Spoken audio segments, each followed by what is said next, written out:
Gaius Julius Caesar de Bello Gallico, Episode 17.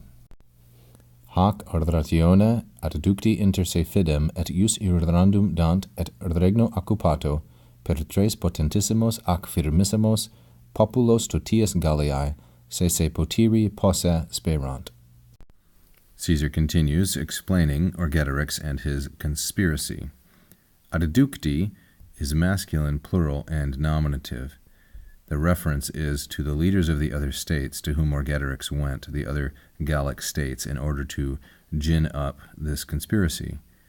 So, led along, adducti, or induced, this is a perfect passive participle from the verb adduco, to lead toward, and because it's passive, then it patterns with this feminine singular ablative of means, led along or induced, persuaded by this speech, meaning the speech of Orgetorix. This is what they do, dant.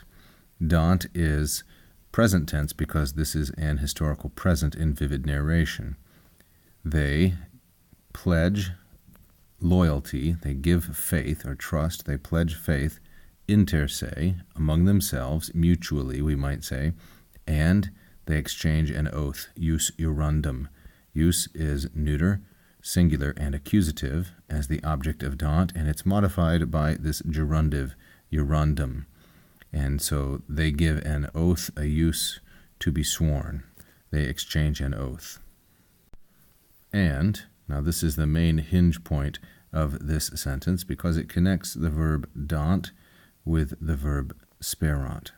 So they do two things when they have been adducti hoc oratione. So led along or persuaded by Orgetorix's speech, they dant fidem among themselves and jus jurandum, and secondly, regno occupato, when the kingdom has been taken over, per tres potentissimos ac firmissimos populos, has been taken over by the three most powerful and most well-established, firmissimos, peoples, populos, or people groups of all Gaul. So then there are three groups, the two to whom Orgetorix went, plus his own, the Helvetians. When that's the case, then sperant. They have high hopes, or they expect, they're quite confident that they themselves, say, can gain power, potiri posse. Sperant is third plural, like dant, third plural present indicative active. Again, present indicatives in historical narration for vividness, and sperant introduces a ratio obliqua, indirect statement, the subject of which is the accusative se, masculine, plural, accusative. This se is an emphatic form of a se, and then the verb is posse, that they can, and the predicate is potiri, be in charge, potiri, which is a deponent verb, potior, and it is fourth conjugation, potior, potiri, like so. This form here, regno occupato, is neuter, singular, and ablative. Regnum is a second declension noun, and it's neuter, like this.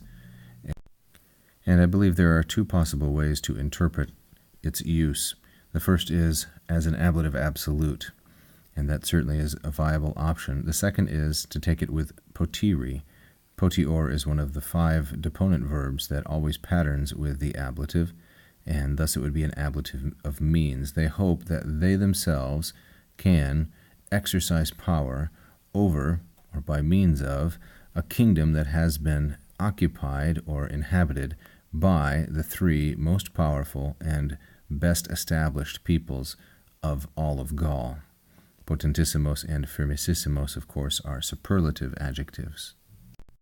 This is an image of a coin minted by Julius Caesar at the end of his campaign, showing a Gallic native who is wearing here a chain around his neck, indicating that Caesar has successfully enslaved the people of that region.